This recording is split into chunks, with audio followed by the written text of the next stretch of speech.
এটা হলো আমাদের ডরমেটরি থেকে যাচ্ছি এখন আমরা এক্সাম দিতে লো লেভি ছবির মতো। এখানে কোথাও থুথু কফ যদি থুথু ফেলে তাহলে তার 300 টাকা জরিমানা, গায়ে হাত তোলা বা মারা এটা অসম্ভব একটা ব্যাপার। রাস্তা মানে এতটাই পরিষ্কার যে রাস্তার মধ্যে শুয়ে ভাত খাওয়া যাবে এমন একটা পরিবেশ মাশাআল্লাহ।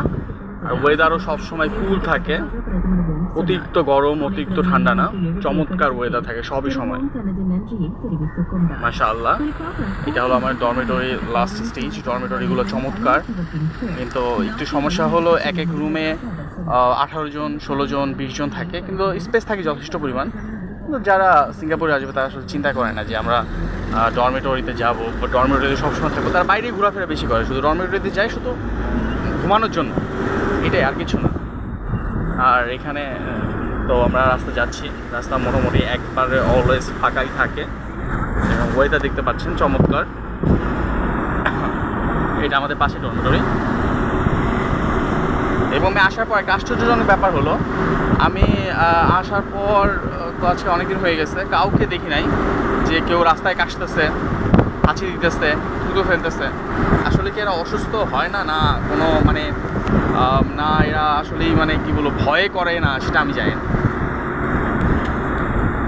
রাস্তায় কোনো খাওয়া দাওয়া কিছু ফেলা সব জায়গায় সাইন দেওয়া আছে, দেখেন খাওয়া দাওয়া করা যাবে না, কিছু ফেলা যাবে না। এটা হলো আমাদের পাশের শিপইয়ার্ড, আমরা এখানে কাজ করব। দেখেন কেউ নাই, কিন্তু রেড সিগন্যাল পড়ছে, সো দাঁড়িয়ে যেতে হবে, আর কোনো অপশন নাই, দাঁড়িয়ে যেতে হবে, যাই হোক দাঁড়িয়ে যাবে, রেড সিগন্যাল না পড়া পর্যন্ত দাঁড়িয়ে যাবে। এটা বাংলাদেশ না ভাই যে ফাঁকা পাইলাম চিপা দিয়ে ঢুকাই দিলাম।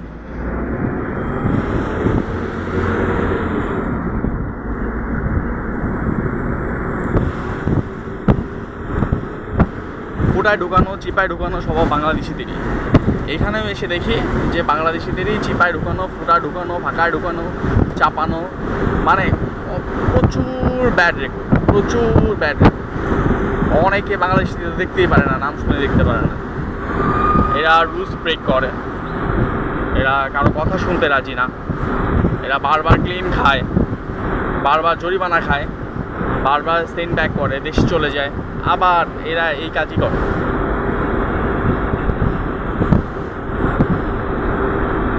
এক বড় ভাই ছিল, সে 9 বছর পরে দেশে চলে গেছে, সে আর জীবনে আসবে না, কিন্তু আবার আসছে। জিজ্ঞেস করলাম যে ভাই আপনি চলে গেলেন, আবার আসবেন, আবার আসছেন কেন ভাই? আসবেন না বলছে, টাকাও তো ভালো কামাইছেন আলহামদুলিল্লাহ। বললো ভাই শান্তি নাই, দেশে শান্তি নাই। আসলে এই পরিবেশটা মানে চমৎকার। এই পরিবেশে থেকে আবার দেশে যে ওই ধুলা বালি মানে আসতে চায় না, কিন্তু আমার তো মনে চায় আমি আজকে দেশে চলে যাই। আমার কাছে ভালো লাগে, কিন্তু ওনার কাছে ভালো লাগে কিনা কেন আমি জানি না। এই সাইডটা পুরোটাই জঙ্গল, কিছুই নাই। বাংলাদেশ হলে এখানে আইসা বলতো গাড়ি থামা, পকেটে যা আসতে বাই কর, বাসায় ফোন দে, নাহলে গলা গাইটালাম, ঠিক আছে? কিন্তু এখানে সারা দিন সারা রাত আপনি চলাচল করেন, হাঁটেন, ঘুরেন ফিরেন, জগিং করেন, কেউ আপনাকে জিজ্ঞেস করবে না তোমার নাম কি, যদি আপনি কোনো ক্রাইম না করেন। এই সাইডটা পুরোটাই জঙ্গল, আপনি যেদিকে যাবেন শুধু যেতেই হবে, কিন্তু একটা লোক আপনি পাবেন না।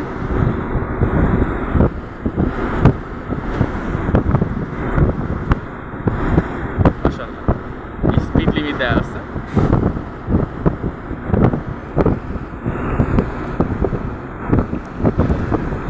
আগে সবাই বলতো যে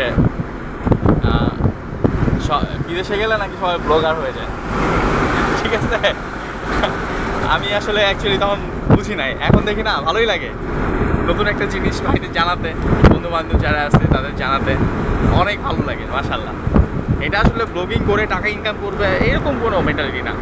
এখানে দেখতেছেন যে প্রচুর পরিমাণ পাথর, অনেক পাথর। এই পাথর দিয়ে ওরা সিঙ্গাপুরকে একবার বড় করতেছে, পানিতে আপনার সাগরে পাইলিং করে পাথর ফেলে। আমরা যেখানে দাঁড়ায় আছি এখানেও একসময় সমুদ্র ছিল, আমি ডরমেটরিতে অনেক ভিতরে চলে আসছি, এখানেও একসময় সমুদ্র ছিল। এই জায়গাগুলো সব পাইলিং করে আপনি এই পাথরগুলো ফেলে, বড় বড় পাথর দেখতেছেন, এই পাথরগুলো ফেলে এখানে আপনার এই বীজ ঢালাই করে এখন কত সুন্দর পরিবেশ মাশাআল্লাহ। এই পাথরগুলো ম্যাক্সিমাম আসে হলো ইন্দোনেশিয়া থেকে পাথরগুলো নিয়ে আসে, বালু পাথর ইন্দোনেশিয়া থেকে নিয়ে আসে। আর উপরে যে আপনার মাটিগুলা, এই মাটিগুলা মেবি আপনার থেকে নিয়ে আসে, মায়ানমার থেকে নিয়ে আসে, মালয়েশিয়া থেকে নিয়ে আসে। একটা গাড়িও নাই, রেড সিগন্যাল, সবাই দাঁড়িয়ে যাবে। আচ্ছা, আমরা লো লেভি এক্সাম দিতে আসছি। এই যে আমরা চলে আসছি।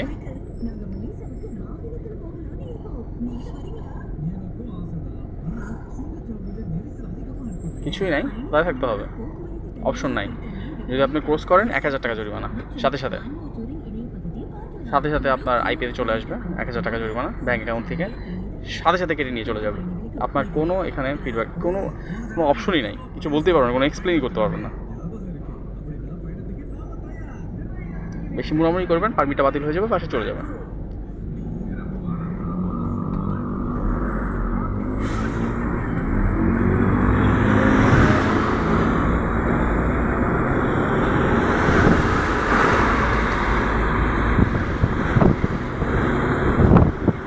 ওই লম্বা লম্বাগুলো কি আমি অ্যাকচুয়ালি জানি না, ইট মিট বানায় কি না সেটাও জানি না। বাংলাদেশে তো এরকম ইট ভাটা আসছে অ্যাভেলেবেল, এখানে কি ওরা প্রযুক্তি ইউজ করে এটা বলতে পারবো না। সুন্দর মাশাআল্লাহ।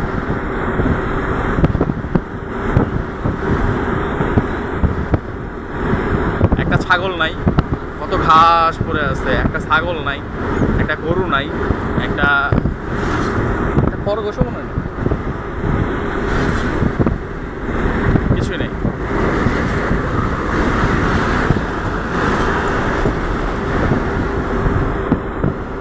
একটা কুত্তাও দেখি নাই এ পর্যন্ত এসে, রাস্তায় একটা কুত্তাও দেখি নাই। কেন সেটা বলতে পারবো না, এদেশে কি কুত্তা নাই কিনা সেটাও বলতে পারবো না। কিন্তু আমি আজ পর্যন্ত এই যে আসছি, অনেক দিন হয়ে গেছে, বেশ কিছুদিন হয়ে গেছে, আমি একটা কুত্তাও রাস্তা দেখি নাই।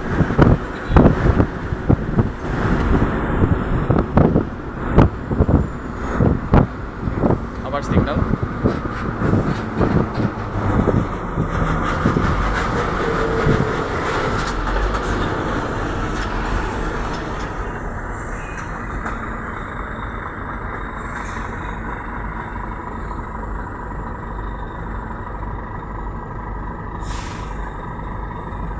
এবার ডানে চলে তুয়াস সাউথ।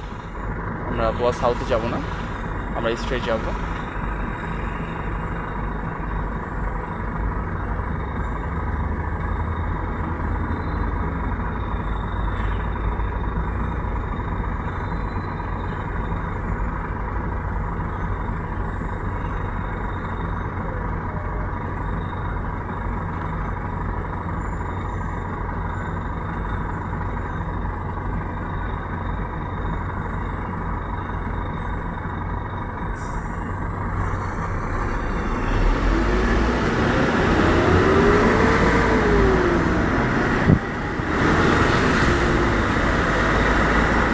কি গাছ এগুলা?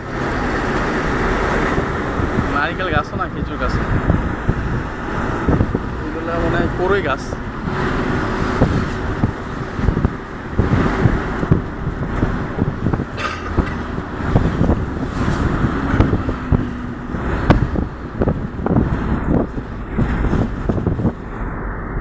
আমরা চলে আসছি, আমরা এখানে যাবো লো লেভি এক্সাম দিতে। মোস্টলি কমে,